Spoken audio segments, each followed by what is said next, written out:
ಗೋಕುಲ್ ಮಸಾಲಾ ರುಚಿ ಮತ್ತು ಸ್ವಾದಿಷ್ಟದ ಪ್ರೀತಿಯ ಸಂಗಮ. ಎಸ್ ಎಂ ಕೃಷ್ಣ ಅವರು ನಮ್ಮ ಮಧ್ಯೆ ಇವತ್ತಿಲ್ಲ ಅನ್ನೋದು ನಮ್ಮೆಲ್ಲರಿಗೂ ದುಃಖ ತರುವಂಥ ಸಂಗತಿ. ಅವ್ರ ಜೊತೆ ನನಗೆ ಭಾಳ ಒಡನಾಟ ಇತ್ತು.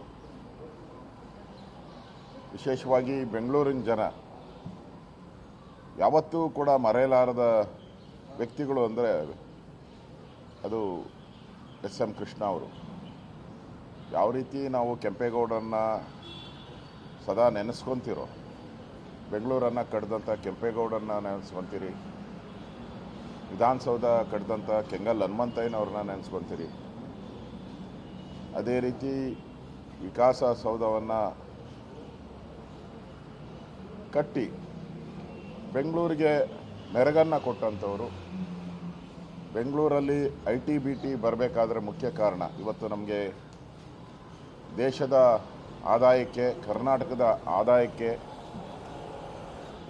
ವಿಶೇಷವಾಗಿ ಕಾಣಿಕೆಯನ್ನು ಕೊಟ್ಟಂಥ IT ಮತ್ತು BT ಕಂಪನಿಗಳು.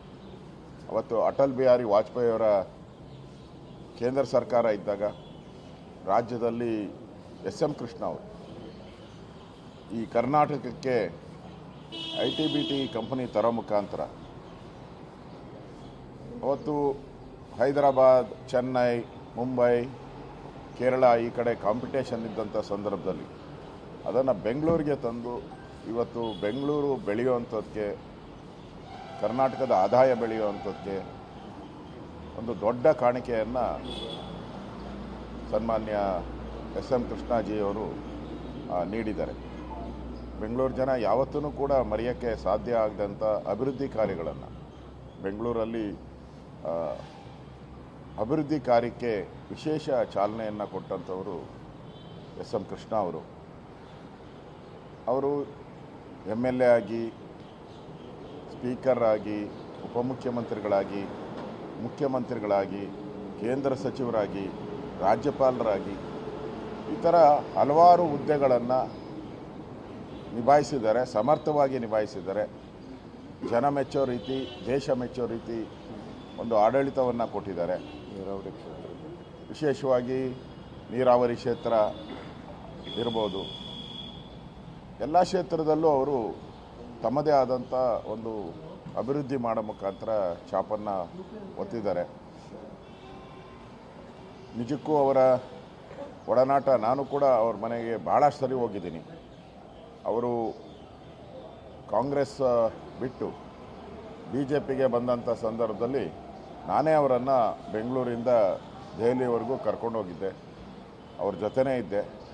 ಅದಾದಮೇಲೂ ಕೂಡ ನಮ್ಮದು ಯಾವುದೇ ಸಂದರ್ಭ ಬಂದ್ರೂ ಕೂಡ ಬಸವರಾಜ ಬೊಮ್ಮಾಯಿ ಅವರು ಮುಖ್ಯಮಂತ್ರಿ ಆದಂಥ ಸಂದರ್ಭ ಇರ್ಬೋದು, ನಾವು ಮಂತ್ರಿ ಆದಂಥ ಸಂದರ್ಭ ಇರ್ಬೋದು, ಎಲ್ಲ ಸಂದರ್ಭದಲ್ಲೂ ಕೂಡ ಅವರ ಹುಟ್ಟುಹಬ್ಬ ಈ ಥರದ ಎಲ್ಲ ಸಂದರ್ಭದಲ್ಲೂ ಅವರ ಮನೆಗೆ 10 ಬಾರಿ ಭೇಟಿ ಮಾಡಿದ್ದೀನಿ. ಅವರಂಥ ವಾಗ್ಮಿ, ಅವರ ಮಾತುಗಳು ಕೂಡ ನಾವು ಡಿಕ್ಷನರಿಯಲ್ಲಿ ಹುಡುಕಿದ್ರೂ ಸಿಗಲ್ಲ. ಆ ರೀತಿಯಾದಂಥ ಕನ್ನಡ ಪದಗಳನ್ನು, ಇಂಗ್ಲೀಷ್ ಪದಗಳನ್ನು ಭಾಳ ಸ್ವಚ್ಛವಾಗಿ ಅಡೆತಡೆ ಇಲ್ಲದೆ ಮಾತಾಡ್ತಾಯಿದ್ರು. ಈ ವಯಸ್ಸಲ್ಲೂ ಕೂಡ ಅವರ ಕೊನೆಯ ದಿನಗಳಲ್ಲೂ ಕೂಡ ಅವರು ಯಾವುದಾದ್ರೂ ಮಾಧ್ಯಮದ ಹತ್ರ ಮಾತಾಡಬೇಕಾದ್ರೆ ಅವರು ಯಾವುದೇ ತಯಾರಿ ಇಲ್ಲದೆ, ಯಾವುದೇ ಪತ್ರ ಇಲ್ಲದೆ ಆರಾಮ್ಸೆ ಮಾತಾಡ್ತಾಯಿದ್ರು. ಆ ಥರದ ಒಂದು ವಾಗ್ಮಿತನವನ್ನು ಅವರು ಮಾಧ್ಯಮದ ಜೊತೆನೂ ಕೂಡ ಭಾಳ ಸಂಬಂಧ ಇದ್ದಂಥವರು. ಇವತ್ತು ಅವರ ನಿಧನ ಆಗಿರುವಂಥದ್ದು ನಮ್ಮೆಲ್ಲರಿಗೂ ಭಾಳ ನೋವಾಗಿದೆ, ವಿಶೇಷವಾಗಿ ನೋವಾಗಿದೆ. ನಾವೀಗ ಬೆಳಗ್ಗೆ ಸ್ಪೀಕರ್ ಅವರು ಸಹ ಫೋನ್ ಮಾಡಿದರು. ವಿಧಾನಸಭಾ ಅಧಿವೇಶನದ ಬಗ್ಗೆ 10 ಗಂಟೆಗೆ ಸಭೆನೂ ಕೂಡ ಕರೆದಿದ್ದೀರಿ. ಆ ಸಭೆಯಲ್ಲಿ ತೀರ್ಮಾನ ಆಗುತ್ತೆ, ಏನು ಇವತ್ತಿನ ಅಧಿವೇಶನ ಹೇಗೆ ನಡಿಬೇಕು ಅನ್ನೋದ್ರ ಬಗ್ಗೆನೂ ಕೂಡ ತೀರ್ಮಾನ ಆಗುತ್ತೆ. ನನಗಿರುವಂಥ ಮಾಹಿತಿ ಪ್ರಕಾರ ನಾಳೆ ಅವರ ಅಂತಿಮ ಸಂಸ್ಕಾರ ನಾಳೆ ನಡೆಯೋದಿದೆ. ಸೊ ಈ ಎಲ್ಲ ಕಾರಣಕ್ಕೋಸ್ಕರನೂ ಕೂಡ ಇವತ್ತು ಸ್ಪೀಕರ್ ಅವರು 10 ಗಂಟೆಗೆ ಸಭೆ ಕರೆದಿದ್ದಾರೆ. ನಾವು ಕೂಡ ವಿನಂತಿ ಮಾಡ್ತೀರಿ ಸ್ಪೀಕರ್ ಅವ್ರಿಗೆ ಸದನದಲ್ಲಿ ಸಂತಾಪ ಸೂಚನೆ ಮಾಡೋದ್ರ ಜೊತೆಗೆ ಸದನವನ್ನು ಮುಂದೂಡಿ ಅವ್ರಿಗೆ ಒಂದು ಗೌರವ ಸಲ್ಲಿಸುವಂಥದ್ದು ನಮ್ಮೆಲ್ಲರ ಕರ್ತವ್ಯ ಅಂತ ನಮ್ಮ ಸಲಹೆಯನ್ನು ಕೊಡ್ತೀರಿ. ಸ್ಪೀಕರ್ ಅವರು ಯಾವ ರೀತಿ ನಿಲುವನ್ನು ತೆಗೆದುಕೊಳ್ತಾರೆ, ನಮ್ಮ ಸಹಕಾರ ಕೊಡ್ತಾರೆ, ಎಲ್ಲ ಕೊಡ್ತಾರೆ ಅನ್ನೋ ವಿಶ್ವಾಸ ಇದೆ. ಅವ್ರಿಗೂ ಸ್ಪೀಕರು ಭಾಳ ನೋವಿನಿಂದ ಮಾತಾಡಿದ್ರು. ನಾವೆಲ್ಲರೂ ಕೂಡ ಅದರಲ್ಲಿ ಭಾಗಿಯಾಗಬೇಕಾಗಿದೆ. ಅಂಥ ಒಂದು ಸಂದರ್ಭ ಅಚಾನಕ್ಕಾಗಿ ನಮಗೆ ಬೆಳಗ್ಗೆ ಸುದ್ದಿ ತಿಳಿದ ತಕ್ಷಣ ಭಾಳ ನೋವಾಗಿದೆ. ಸೊ ವಿಧಾನಸಭೆ ನಡೀತಾ ಇರೋದ್ರಿಂದ ಬೆಳಗಾವಿಯಲ್ಲಿ ಕೂಡ ನಾನು ನಮ್ಮೆಲ್ಲ ಪ್ರಮುಖರ ಹತ್ರ ಮಾತಾಡಿದ್ದೀನಿ. ಎಲ್ಲರ ಪ್ರಮುಖರ ಹತ್ರ ಮಾತಾಡಿ ಈ ಸಂದರ್ಭದಲ್ಲಿ ವಿಧಾನಸಭಾ ಅಧಿವೇಶನ ಹೇಗೆ ನಡಿಬೇಕು ಅನ್ನೋದ್ರ ಬಗ್ಗೆನೂ ಕೂಡ ನಾನು ಚರ್ಚೆ ಮಾಡ್ತಾಯಿದ್ದೀನಿ. ನಮ್ಮೆಲ್ಲರ ಅಭಿಪ್ರಾಯ ತೆಗೆದುಕೊಂಡು ಸ್ಪೀಕರ್ ಅವ್ರ ಜೊತೆ ಚರ್ಚೆಯನ್ನು ಮಾಡ್ತೀನಿ. ಆ ಥರ ಒಂದು ಪರಂಪರೆ ಇಲ್ಲ.